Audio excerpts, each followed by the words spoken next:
Topic है मुगल शासक औरंगजेब। औरंगजेब मुगल इतिहास का सबसे विवादास्पद चरित्र माना जाता है। आज के क्लास में औरंगजेब से संबंधित कुछ सकारात्मक और कुछ नकारात्मक उसके व्यक्तित्व का ऐसा वर्णन करूंगा कि उसमें से बहुत चीज़ ऐसी होंगी जो शायद इतिहास के पन्नों में कहीं न कहीं छिपा हुआ है या उस चीज़ का आप अध्ययन नहीं किए होंगे या उसको देखे नहीं होंगे। लेकिन उन पहलुओं के जाने के पहले मैं औरंगजेब से संबंधित उन महत्वपूर्ण बिंदुओं की चर्चा करना चाहूँगा जो एग्ज़ाम के लिए काफ़ी उपयोगी है। औरंगजेब का जन्म 1618 ईस्वी में गुजरात में हुआ था। औरंगजेब का अधिकतर समय अपने माता मुमताज़ महल के साथ बीता था। इसके बचपन के गुरु का नाम था अब्दुल रहीम था। ठीक है। गुरु के प्रभाव में आकर औरंगजेब एक कट्टर सुन्नी मुसलमान बन गया था और वह इस्लाम के नियमों का काफ़ी कठोरता से पालन करता था। औरंगजेब एक सच्चा मुसलमान था और वह खुद को अल्लाह का दूत मानता था। तो औरंगजेब के दो नाम याद रखिए। जब यह गद्दी पर बैठा था तो यह बैठा था आलमगीर के नाम से और जिंदा पीर के नाम से। तो दो नाम याद रखिएगा कि औरंगजेब को दो अन्य नाम से जाना जाता है, एक आलमगीर और दूसरा कौन चीज़, जिंदा पीर के नाम से जाना जाता है। ठीक है। देखो, औरंगजेब 1658 ईस्वी में जब शाहजहां अपने बड़े बेटे दारा शिकोह को, जो काफ़ी विद्वान उदार प्रवृत्ति का था, दारा शिकोह को शाहजहां साहे बुलंद की उपाधि से नवाजा था। जब दारा शिकोह को अपना उत्तराधिकारी घोषित करता है तो दक्षिण भारत में औरंगजेब सूबेदार था। वह विद्रोह कर बैठता है और 1658 ईस्वी में दारा शिकोह के साथ 3 युद्ध होता है। एक होता है धर्मत का युद्ध, दूसरा होता है सामूगढ़ का युद्ध और तीसरा होता है देवरिया का युद्ध। इस युद्ध में दारा शिकोह को परास्त कर देता है, बंदी बना देता है और इस्लाम के विरुद्ध करने के इल्ज़ाम में उसे मृत्यु दंड दे देता है। 1637 ईस्वी में औरंगजेब का विवाह फारस की राजकुमारी दिलरास बानो बेगम से होता है। दिलरास बानो बेगम से होता है, जो बाद में यही रबिया दुरानी के नाम से भी जाना जाता है। कौन दुरानी? रबिया दुरानी। शायद औरंगजेब पहला मुगल शासक है जिसकी शादी विदेश में हुई है। औरंगजेब की जो पत्नी थी दिलकर सरागो बानो बेगम, वहाँ कहाँ की राजकुमारी थी? 1637 में हुआ था और फारस की राजकुमारी थी। बाद में यह रबिया दुरानी के नाम से प्रसिद्ध हुआ। जानते हो, औरंगजेब ने रबिया दुरानी की याद में औरंगाबाद में 1689 ईस्वी में बीवी का मकबरा बनवाया था। बीवी के मकबरा को ताजमहल द्वितीय के नाम से भी जाना जाता है और ताजमहल की फूहड़ नकल कहा जाता है। औरंगजेब चाहता था कि जैसे ताजमहल है उसी की तरह बिल्कुल फोटोकॉपी मैं अपने बीवी का मकबरा बनाऊं, लेकिन वह नकल करने में कामयाब नहीं हो पाया। ठीक है। ताजमहल द्वितीय के नाम से जाना जाता है और दारा शिकोह जो औरंगजेब का बड़ा भाई है उसको याद रखिएगा। दारा शिकोह जो काफ़ी उदार था उसको किस नाम से जाना जाता है? अकबर द्वितीय के नाम से जाना जाता है। औरंगजेब ने एक और वास्तुकला, एक और इमारत का निर्माण किया है। वह था दिल्ली का मोती मस्जिद। आगरे का मोती मस्जिद का शाहजहां निर्माण किया। हालांकि दिल्ली के मोती मस्जिद की काम की शुरुआत शाहजहां ने ही किया था, लेकिन बाद में उसकी मृत्यु होने के कारण दिल्ली का मोती मस्जिद का जो निर्माण कार्य पूरा करवाता है वो कौन करवाता है? वो औरंगजेब करवाता है। तो दिल्ली का मोती मस्जिद अगर पूछे तो आप औरंगजेब को मारिएगा। अगर आगरे का मोती मस्जिद पूछे तो आप किसको मारिएगा? शाहजहां को मारिएगा। देखो, शाहजहां के इतिहास में उसके चरित्र पर एक बदनुमा दाग भी है। शाहजहां ने 1675 ईस्वी में, 1600 कितना ईस्वी में, 75 ईस्वी में सिख गुरु तेग बहादुर की, सिख गुरु तेग बहादुर की इस्लाम न कबूल करने के आरोप में दिल्ली के चांदनी चौक पर फांसी की सजा दे दी गई थी। गुरु तेज बहादुर को जब औरंगजेब 2 बार पूछा था, 2 बार कबूल करवाना चाहा था कि तुम इस्लाम धर्म को कबूल करना चाहते हो, तेग बहादुर ने कहा था मैं सिर देना पसंद करूंगा लेकिन मैं अपनी पगड़ी देना पसंद नहीं करूंगा। मैं सिर कटा सकता हूं लेकिन अपने बालों को कटा नहीं सकता हूं। और औरंगजेब तेग बहादुर को क्या देता है, फांसी की सज़ा दे देता है। तो औरंगजेब का जो यह चरित्र है, शायद औरंगजेब के चरित्र पर यह बहुत ही काला धब्बा है, बदनुमा धब्बा है, जो शायद जिसके लिए औरंगजेब को कभी माफ़ नहीं किया जा सकता है। कन्फर्म हो? ठीक है। देखो, औरंगजेब का एक सेनापति था जिसका नाम था जय सिंह। इसको सवाई माधो जय सिंह भी कहते हैं, समाई जय सिंह भी कहते हैं। यही आमेर के राजा था, कछवाहा राजा था, ठीक है, जिसने बाद में आमेर से अपनी राजधानी कहाँ लिया जाता है, जयपुर के। तो 1665 ईस्वी में इतिहास की एक बहुत ही महत्वपूर्ण संधि, जिस संधि को कहा जाता है पुरंदर की संधि। किसकी संधि? पुरंदर की संधि, जो सवाई जय सिंह और शिवाजी के बीच होता है, शिवाजी के बीच होता है, ठीक है। इस संधि में शिवाजी मुगलों को अपने मुगलों से जीते हुए 23 किलों को पुनः मुगलों को दे देता है, मुगलों को सौंप देता है। और साथ साथ अपने एक बेटा था जिसका नाम था संभाजी, उस बेटों को मुगलों की सेवा में उसके दरबार में भेज देता है। 1666 ईस्वी में राजा जय सिंह एक चाल चलता है और शिवाजी को जयपुर बुलाता है, ठीक है। आगरे का किला वो जयपुर का किला था और जयपुर के किले में शिवाजी को कैद कर लेता है।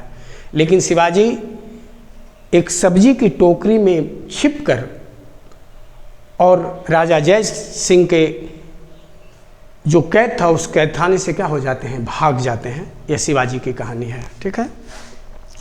देखो, औरंगजेब को कई मंदिरों को तोड़ने का आरोप लगता है कि उसने कई मंदिरों को तोड़ा है। तो औरंगजेब के व्यक्तित्व का अब विभिन्न पहलुओं पर मैं एक सघन दृष्टिकोण डालने का प्रयास कर रहा हूं, जो आप लोग गंभीरता से सुनिएगा। औरंगजेब को कई मंदिरों को तोड़ने का आरोप है। इससे पहले जानिए कि औरंगजेब को हिंदू विरोधी क्यों कहा जाता है। औरंगजेब को हिंदू विरोधी इसलिए कहा जाता है क्योंकि 1689 ईस्वी में, 1600 कितना ईस्वी में, 89 ईस्वी में जो जजिया कर अकबर ने समाप्त कर दिया था, औरंगजेब ने जजिया कर को पुनः क्या कर दिया था, लागू कर दिया था। तो उसका होता है कि वह उसका जो सोच था वो क्या था, हिंदू विरोधी था। औरंगजेब ने कई हिंदू मंदिरों को तोड़ने का आदेश दिया था, जिसमें एक बनारस का काशी का विश्वनाथ मंदिर है और दूसरा गुजरात का सोमनाथ का मंदिर है और तीसरा मथुरा में केशव दास का मंदिर है। इन तीनों मंदिरों को तोड़ने का आदेश बच्चों किसने दिया था?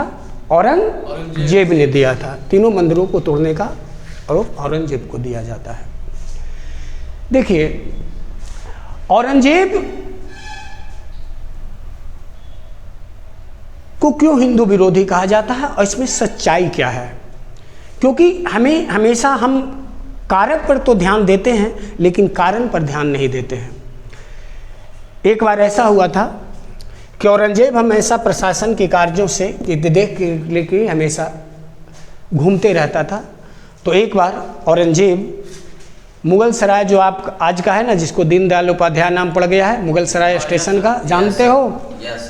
मुगल सराय इसलिए नाम पड़ा है क्योंकि औरंगजेब एक बार मुगल सराय में डेरा डाला था और डेरा डालने के कारण उस स्थान का नाम क्या पड़ गया था? मुगल सराय।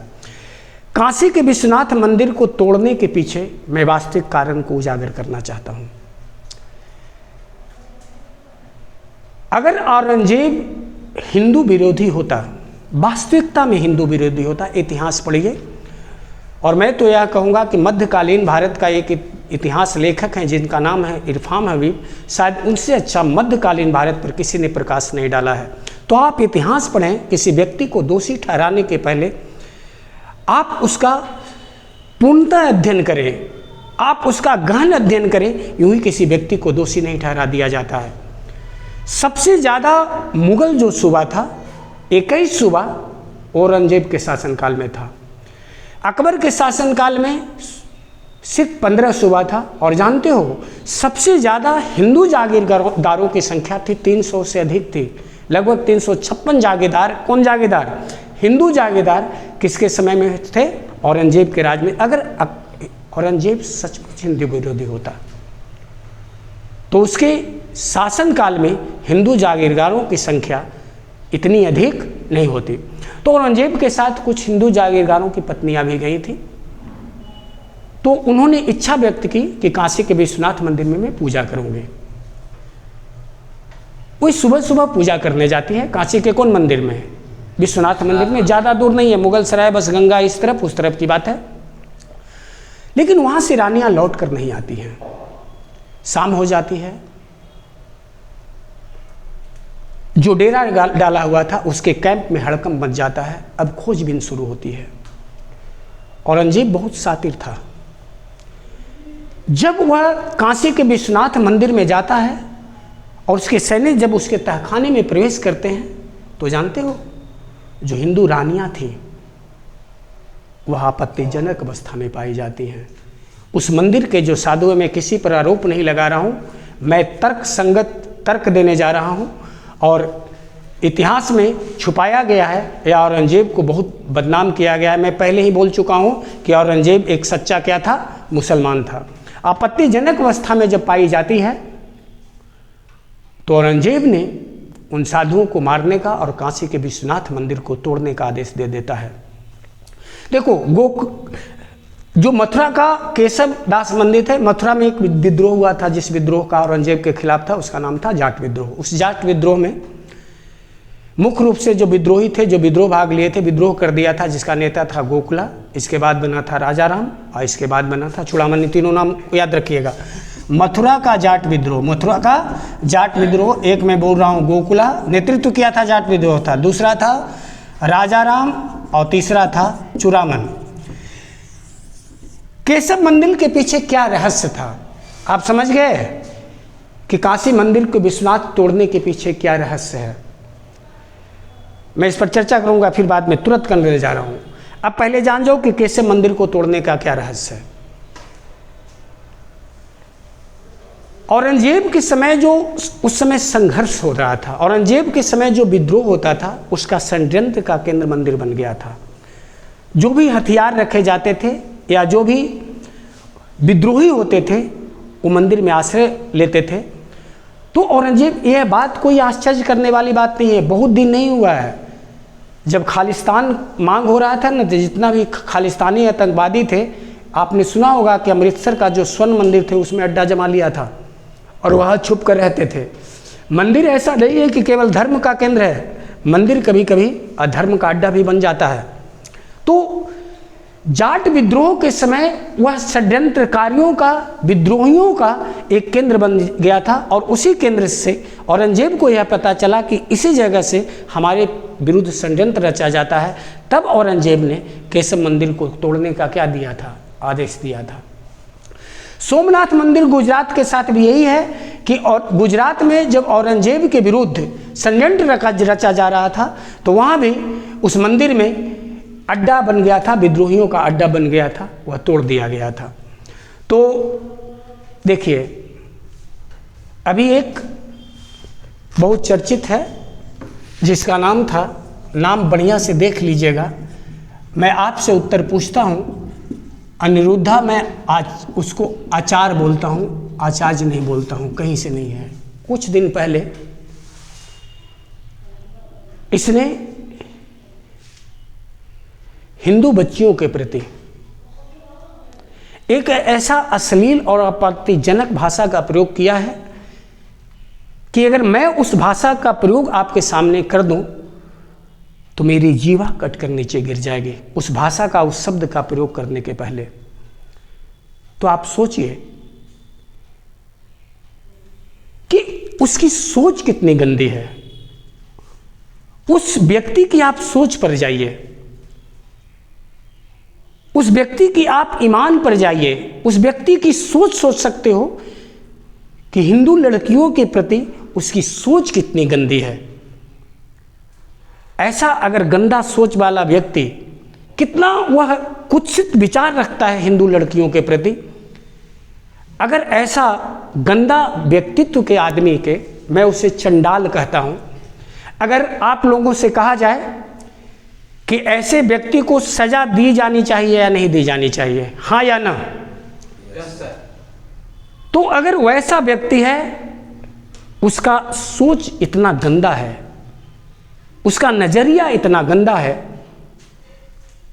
तो अगर कोई मुझे कहे कि तलवार भी रख दे और बोले कि ऐसे गुरु घंटाल को तुम चेला बन जाओ, तो मैं सर कटाना कबूल करूंगा, लेकिन ऐसे गुरु घंटाल और ऐसे घटिया आदमी का मैं कभी शिष्य बनना पसंद नहीं करूंगा। जानते हो, सारे लोगों को इसके विरुद्ध में एक मुहिम चलानी चाहिए, इस आदमी का बाइकआउट करना चाहिए।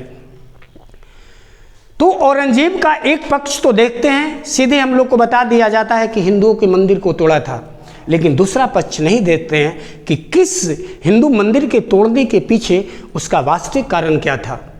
अगर हम इस चीज़ को जानें तो हमें यह नहीं लगेगा कि अकबर कभी हिंदू विरोधी रहा है, क्योंकि मैं अभी तर्क दिया हूं कि अगर अकबर हिंदू विरोधी होता तो अकबर के शासनकाल में हिंदू जागीरदारों की संख्या उतनी अधिक नहीं होती, इतनी अधिक थी कि जितना किसी भी मुगल शासक के शासनकाल में हिंदू जागीरदारों की संख्या उतनी अधिक नहीं रही है। देखो, औरंगजेब के बारे में कहा जाता है कि औरंगजेब संगीत का विरोधी था। औरंगजेब ने सारे उत्सवों पर रोक लगा दिया था। होली, दिवाली, नाच गाना, शादी ब्याह, डांस जो होता है ना, वह सारे उत्सवों पर औरंगजेब ने रोक लगा दिया था। उसने घोषणा की थी कि मेरे कानों में संगीत की ध्वनि सुनाई नहीं पड़े, पूरे राज्य के अंदर उसके कानों में संगीत की ध्वनि सुनाई नहीं पड़े। औरंगजेब ने यह घोषणा की थी। लेकिन औरंगजेब अगर संगीत विरोधी था तो औरंगजेब खुद वीणा का सबसे अच्छा वादक था। जो इतिहासकार या जो लोग औरंगजेब को संगीतज्ञ विरोधी कहते हैं, तो सबसे ज़्यादा संगीत की पुस्तकों का निर्माण, संगीत पर आधारित पुस्तकों का निर्माण अगर किसी के शासनकाल में हुआ है तो वह किसका शासनकाल है? औरंगजेब का।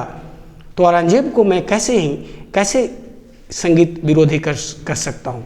हाँ, इसके पीछे कुछ कारण रहा होगा। जैसे आज का संगीत के परिप्रेक्ष्य में मैं उसकी तुलना करना चाहूँगा। आज का भोजपुरी संगीत आप लोग सुने होंगे, उन गानों में जिन अश्लील शब्दों का, जितना भद्दापन शब्दों का, जितना अमर्यादित शब्दों का प्रयोग किया जाता है, इतनी गंदी शब्दों का प्रयोग किया जाता है कि मैं समझता हूँ कि अगर किसी माँ, बेटा, पिता के सामने यह संगीत को बजा दिया जाए तो शायद एक दूसरे से नजरें भी नहीं मिला पाएंगे। संगीत एक साधना होती है, संगीत एक दर्शन होता है। संगीत को प्रदर्शन नहीं बनाना चाहिए। आज जिन देवियों की पूजा करते हैं, जिंदा देवियों की हम लोग पूजा करते हैं दशहरा में, लक्ष्मी पूजा में, जिन नारियों की पूजा करते हैं ना, उन्हीं नारियों का हम लोग अपमान करते हैं। पत्थर की देवियों का तो हम पूजा करते हैं, लेकिन जीवित देवियों के साथ हम बलात्कार करते हैं, उसका अपमान करते हैं। दुर्गा, लक्ष्मी या सरस्वती हो, हम उसकी पूजा में किसी नारी को स्टेज पर नचवाते हैं, हाँ या नहीं? तो हम उसका अपमान कर रहे हैं। अगर संगीत का इतना विध्वंस चेहरा सामने आ जाए, इतना कुत्सित चेहरा सामने आ जाए, संगीत में इतनी गंदगी परोसा जाने लगे, तो ऐसे संगीत को बंद करने में कोई पाप नहीं है। और मेरा मानना है कि संगीत के पीछे यही कारण था, क्योंकि संगीतज्ञ, जो संगीत होता था उस समय, जो दरबारी होते थे, संगीत में इतना वह इतना उसको हम कह सकते हैं, इतना रंगीन हो जाते थे, इतना रंगीला हो जाते थे कि दरबार या देश राज्य के कामों में इनका मन नहीं लगता था। तो हमें पतित करता है, चरित्र से नीचे गिराता है। यही कारण था कि औरंगजेब ने संगीत पर क्या लगाया था, बैंड लगाया था। और मैं दूसरी ओर यह भी बोल रहा हूँ कि अगर औरंगजेब संगीत विरोधी था तो उसके शासनकाल में संगीत से पर सबसे ज़्यादा अधिक पुस्तकें को लिखी गई है। औरंगजेब खुद बीना बहुत अच्छा बजाता था और उस समय ईश्वरदास करके एक रचनाकार हुए हैं जिन्होंने संगीत पर सबसे अधिक क्या लिखी है, पुस्तकें लिखी हैं। औरंगजेब की मृत्यु 1707 ईस्वी में हो जाती है। कितना ईस्वी में बोल रहा हूँ? 1707 ईस्वी में हो जाती है। और औरंगजेब के 4 बेटे थे। एक का नाम था मोहम्मद मुअज्जम, ठीक है। दूसरा का नाम था शाह आलम। क्या नाम मैं बोल रहा हूँ? शाह आलम। मोहम्मद मुअज्जम याद रखना, मोहम्मद मुअज्जम। दूसरा याद रखना कौन आलम? शाह आलम। तीसरा याद रखना तुम लोग काम बख्त। कौन बख्त मैं लिख रहा हूँ? काम बख्त लिख रहा हूँ। और औरंगजेब का चौथे बेटे का नाम था अकबर द्वितीय। क्या नाम था? अकबर द्वितीय था। कितने बेटे में बोल रहा हूँ? औरंगजेब के कितने पुत्र थे? 4 बेटे। उसकी पुत्रियाँ थी जिसमें जेबरू निसा, मेहरू निसा जो पुत्रियाँ थी वो काफ़ी विद्वान थे, ठीक है। फारसी भाषा की उसकी 2 पुत्रियाँ थी, जेबरू निसा और मिस्री निसा थी, जो फारसी भाषा की काफ़ी क्या थी, विदुषी थी, विद्वान थी। मोहम्मद मुअज्जम, शाह आलम, काम बख्त और अकबर द्वितीय। जानते हो मुगल वंश का अगर सबसे अंतिम शक्तिशाली शासक माना जाए तो औरंगजेब था। औरंगजेब के बाद मुगल वंश का पतन होने लगता है और उसके 4 बेटे 1707 ईस्वी में जब उसका मृत्यु हो जाती है तो जानते हो सत्ता के लिए उसके चारों बेटे इस तरह संघर्ष में विलीन हो जाते हैं, लीन हो जाते हैं कि 13 दिनों तक औरंगजेब का सब यूं ही पड़ा रहा था। उसे दफनाने के लिए भी उनके बेटों का क्या था, वक्त नहीं था।